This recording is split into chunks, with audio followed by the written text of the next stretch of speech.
भाई मुझे पप्पू कहने पर आपत्ति है। ये पप्पू शब्द से मुझे बहुत आपत्ति है, क्योंकि मेरा भी घर का नाम पप्पू है। पप्पू एक प्यार का नाम है। पता नहीं कैसे भारतीय शब्दकोश में पप्पू का मतलब वो पप्पू बन गया जो आप समझते हैं। किसी का अपरिपक्व होना कब हो गया ये मुझे पता चला ही नहीं। मैं हूँ योगेश शर्मा, आप देख रहे हैं सत्यवाणी हिंदी। बेचारे भैया राहुल गांधी, कल्याण बनर्जी ने फंसा दिया।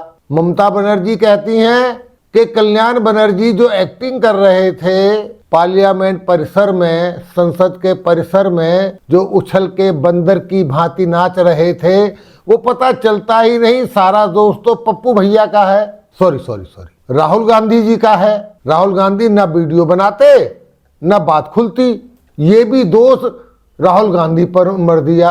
राहुल गांधी के साथ में ये बड़ी नाइंसाफी है। जो कोई लपेटता है बेचारे राहुल गांधी जी को लपेट लेता है। कल्याण बनर्जी का कोई दोष नहीं, ममता बनर्जी के हिसाब से सारा दोष राहुल गांधी का। जो बंदर की तरह उछल कूद कर रहा है उसका दोष नहीं है। जो राष्ट्रपति की, उपराष्ट्रपति की गरिमा का जिसे पता ही नहीं, और गरिमा कहाँ पता होगी। जब धनखड़ जी राज्यपाल थे वेस्ट बंगाल में, उस समय भी ये कल्याण बनर्जी कितना कुछ कर चुके थे ये हम सब जानते हैं। बोलने की मर्यादा इनको न तब थी ना अब है, और टीएमसी पार्टी को मर्यादाओं से कभी लगाव रहा ही नहीं। लेकिन हाँ, सारा दोष राहुल गांधी का है, क्योंकि उन्होंने वीडियो बनाई। राहुल गांधी जी को तो बेचारों को पता ही नहीं है कांग्रेस पार्टी इन्वेस्टमेंट कर रही है।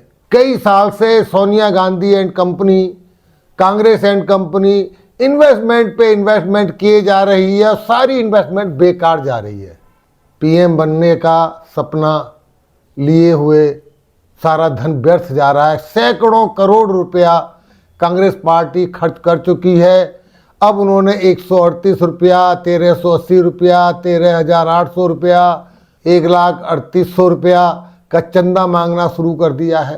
कहना सुनील कुमार पिंटू नीतीश कुमार की पार्टी के एक नेता हैं, उनका उन्होंने कहा, अब उन्होंने कहा है तो सही कहा होगा, अब हम तो नहीं कह रहे भैया, घटक दल के नेता हैं वो भी। उन्होंने कहा कि पहले जो बैठक हुई थी इंडी गठबंधन की तो चाय समोसा मिलता था, अब की बार चाय बिस्किट ही मिला।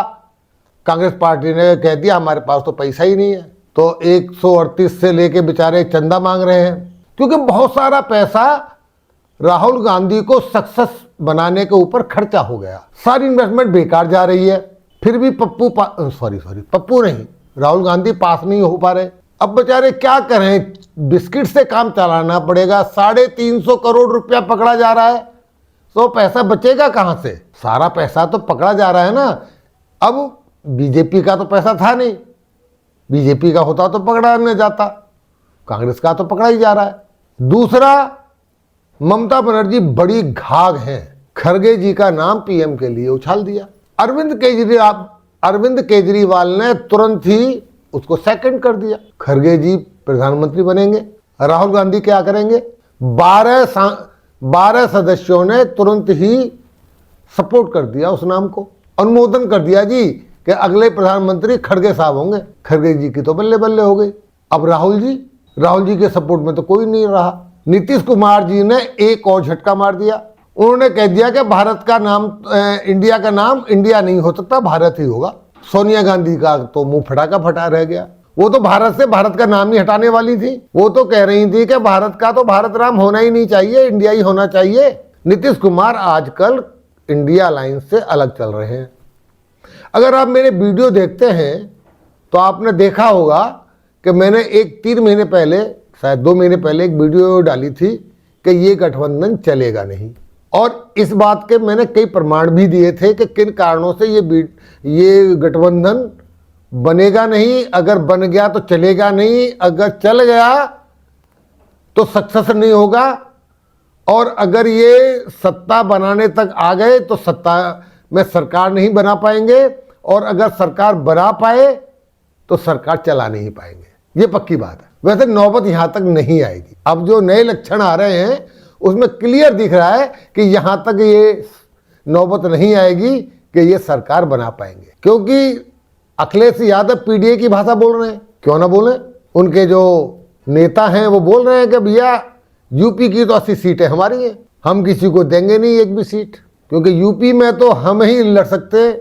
उनके जो जमई करके जो उनके नेता हैं, उनका बयान आ गया कि यूपी की तो 80 सीटें हम किसी को नहीं देंगे एक भी, हम ही लड़ेंगे जी, और बाकी हमें कहाँ कहाँ सीटें और दे सकते हो वो सोच लो।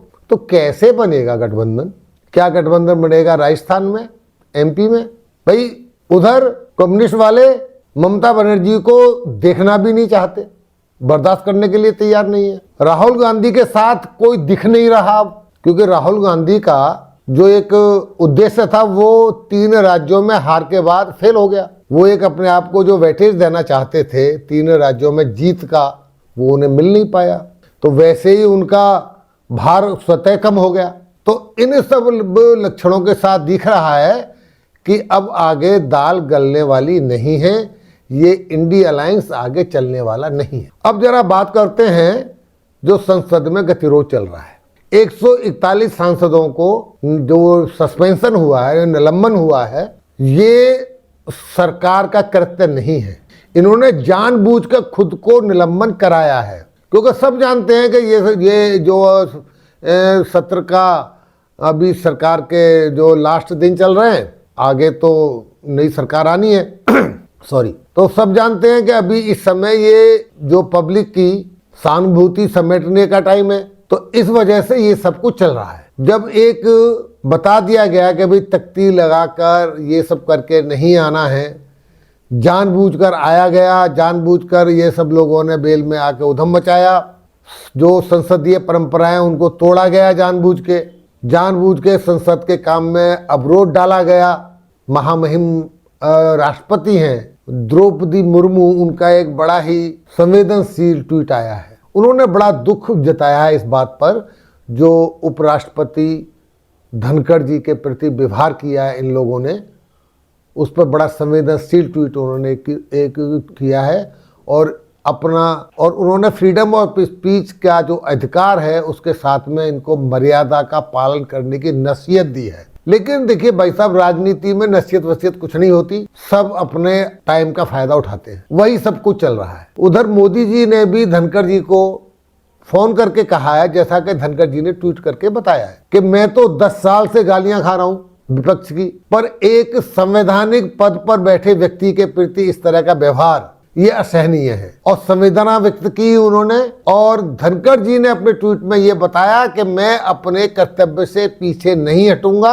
अच्छा, इस सब का प्रभाव एक जगह और देखने को मिल रहा है, हरियाणा में खाप पंचायतों में प्रभाव देखने को मिल रहा है, क्योंकि धनखड़ साहब जाट समाज से आते हैं और जाट समाज में इसका विरोध दिख रहा है, और मुझे लगता है कि आगामी चुनावों में इसका प्रभाव देखने को जरूर मिलेगा। और ऐसा न हो कि जिन किसान और जाट आंदोलन की वजह से कांग्रेस पार्टी अपने लिए जगह तलाश रही थी और जाति की राजनीति कर रही थी, वही राजनीति कांग्रेस के लिए अब उल्टी पड़ जाए। ये जो बंदर की तरह उछल उछल के जो एक्टिंग कर रहे थे और राहुल गांधी उसकी कोरियोग्राफी कर रहे थे, ये अब लगता है कि कांग्रेस पार्टी के लिए ये दाव उल्टा पड़ने वाला है और कांग्रेस पार्टी का इसमें नुकसान होने वाला है, क्योंकि जाट समुदाय को धनखड़ जी पे बड़ा गर्व है और यहाँ से अब एक भाजपा को एक बैठे बैठाए मुद्दा दे दिया है कांग्रेस पार्टी ने। पार्टी जरूर भुनाएगी। दोस्तों, एक बात तो बड़ी क्लियर है, ये सब जानते हैं कि 2024 का परिणाम क्या आने वाला है। इन सबको पता है, इनको पता है कि कौन जीतेगा कौन हारेगा, किसकी पार्टी आएगी। फिर भी ये इकट्ठे क्यों हो रहे हैं, किसका दल जीत कर आएगा, ये सब अच्छी तरह जानते हैं। ये इकट्ठे हो रहे हैं सिर्फ इसलिए क्योंकि परिवार की राजनीति, भ्रष्टाचार की राजनीति, इनका भ्रष्टाचार, इनका परिवारवाद बचा रहे, एक दूसरे को सहारा चाहिए, तिनके को तिनके का सहारा चाहिए। ये सब मोदी जैसे ये स्वार्थ की राजनीति करने वाले लोग मोदी से डरे हुए हैं, ये भयभीत हैं सबके सब। अरविंद केजरीवाल जो कभी एक नई राजनीति करने आए थे, जो सबकी पोल खोल का प्रोग्राम डेली करने बैठते थे, जो सबसे बड़े भ्रष्टाचारी बन के उभरे, बहुत थोड़े समय में भ्रष्टाचार की सारी सीमाएं जिन्होंने लांघ दी, वो भी इसीलिए इनके अंदर जाग घुसे कि भैया झुंड में मुझे भी कहीं बचने का सहारा दे दो। तो ये सब एक दूसरे के बचाव में चिपके हुए बैठे हैं। अब अरविंद केजरीवाल पर जब जेल जाने की तलवार लटकी हुई है, उन्हें विपश्यना भी याद आ रहा है। चैनल को सब्सक्राइब करें, लाइक करें और शेयर करें, नोटिफिकेशन बेल जरूर दबा दें ताकि अगली आने वाली वीडियो आपको इनको मिलती रहे। धन्यवाद।